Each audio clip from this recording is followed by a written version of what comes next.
They're going to get Tyrese Halliburton. They're going to get Tyrese Halliburton to do this. Yeah, that is Tyrese Halliburton with an assist in last night's Fever game. But it was after the ball got stuck on top of the backboard, as you saw there. So let's take you back a few seconds and rewind and tell you what happened here.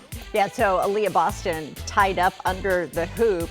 Then she tries to get a shot off, but she misses it, and then you see where the ball is. Yep, just stays right up there. Tyrese, we need you off the bench. Come on, you're not even in this season, but we need you. He gets that down. The Fever do end up with the win, by the way, so we'll have a full breakdown ahead this morning.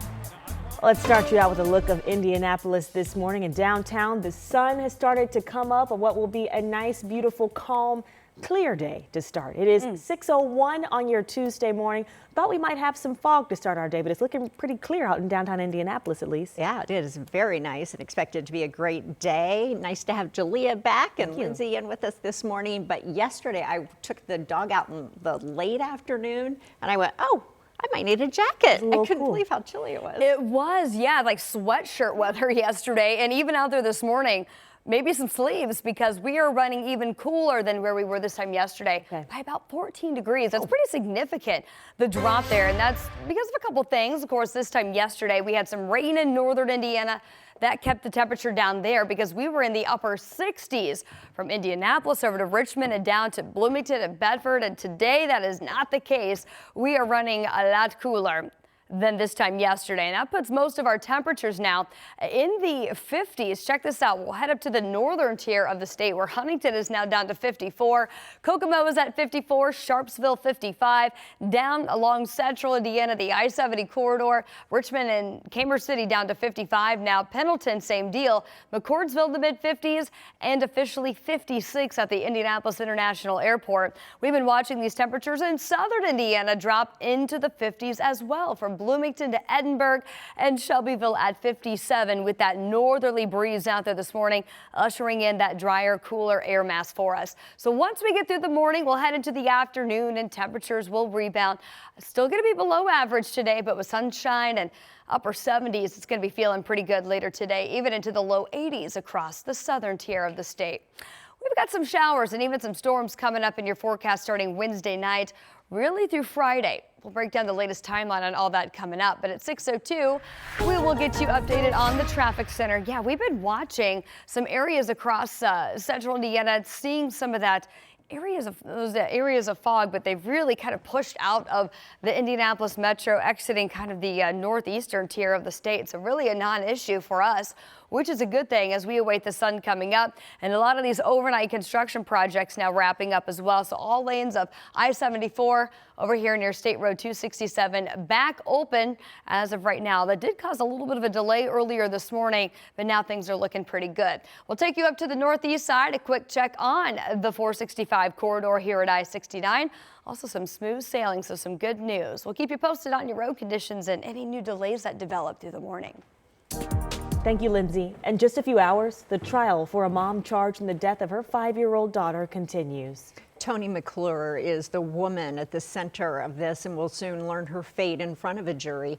Anna Chalker is in studio with what was said during opening statements. Good morning. Good morning, ladies. It was strong statements coming from both sides. And the day started off with the prosecution, who says this abuse was deliberate and they want Toni McClure to spend the rest of her life in prison.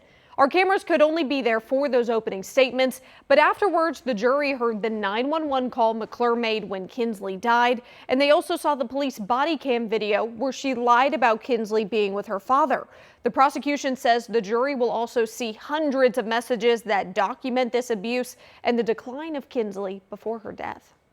I am sorry for what you are about to see and to hear, but it is important evidence. It is important evidence so that you know that she intentionally killed Kinsley in the slowest, most painful and torturous way, and she is absolutely guilty of the intentional murder of her daughter. Kinsley was just 5 years old, 21 pounds when she died, and the prosecution says several witnesses they'll call include those first responders who found her and McClure's boyfriend and mother, who police believe knew about this abuse, and they took plea deals in connection to Kinsley's death, so they will be testifying against McClure in this trial.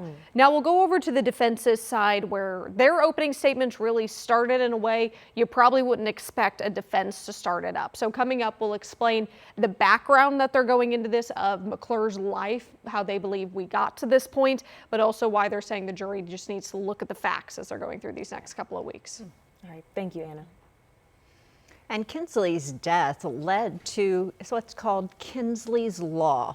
It now requires DCS to see a child in person within 30 days before closing an investigation into their well-being.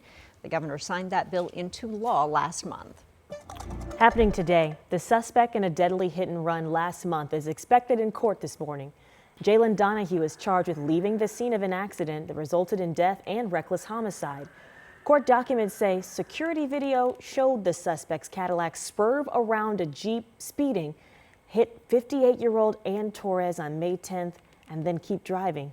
Police say it was an anonymous tip that led them to Donahue, whose initial appearance is at 9 o'clock this morning. We are getting our first look at a truck that IMPD is looking for and believed to be involved in a deadly hit and run. This is security video here. This image is a white truck. You even see sparks flying from under the truck in this picture. Detectives say the white Dodge Ram 1500. They believe the person who was driving this around 10 p.m. on June 7th on the near south side of Indy is who they're looking for. That crash killed 50-year-old Earl Scruggs near Raymond Street and the off-ramp of I-65. If you have any information, you're asked to call IMPD. As Indianapolis public schools face financial challenges, the rising cost of public education will now be up to Marion County taxpayers. So education leaders, they just approved to put a referendum on the ballot in November. Marina Silva this morning live sharing what this means for taxpayers. Good morning. Well, this is the first major action that we've seen from the Indianapolis Public Education Cooperation, and they now want to leave it up to taxpayers to discuss the school funding referendum. Now, if approved, this would raise property taxes while replacing the current referendum that expires this year. It would go from 19 cents for every $100 of assessed value to 33 cents, generating about $90 million each year for 4 years. Now, IPS, they wouldn't get all of it. Nearly half of it would be split with the other charter schools operating within the district lines. Higher taxes isn't something many residents are too thrilled about. We have heard from taxpayers who are worried about how any sort of tax increase might affect them, and so that's a tricky balance. Now, the district has already announced about $24 million in budget reductions, and officials have said another $20 million in cuts may still be needed to close the remaining budget gap. Now, coming up at 6:30, residents in Marion County, parents have all talked about this. They were at some of those meetings, so we will share what they have to say after hearing that this was approved. So it was approved. It'll be on the November ballot. Right now, they're going through logistics processes. All right. Thanks, Marina. Well, IPS is one of several districts that will have that referendum on the ballot that Marina was explaining. But here in central Indiana, Zionsville, Westfield, HSC, Noblesville, and Anderson are on the list too. Tomorrow, the Carmel Clay School Board is considering an operating referendum. This would repeal and replace the district's 2 referendums already in place. So we'll keep you posted on what comes out of that meeting.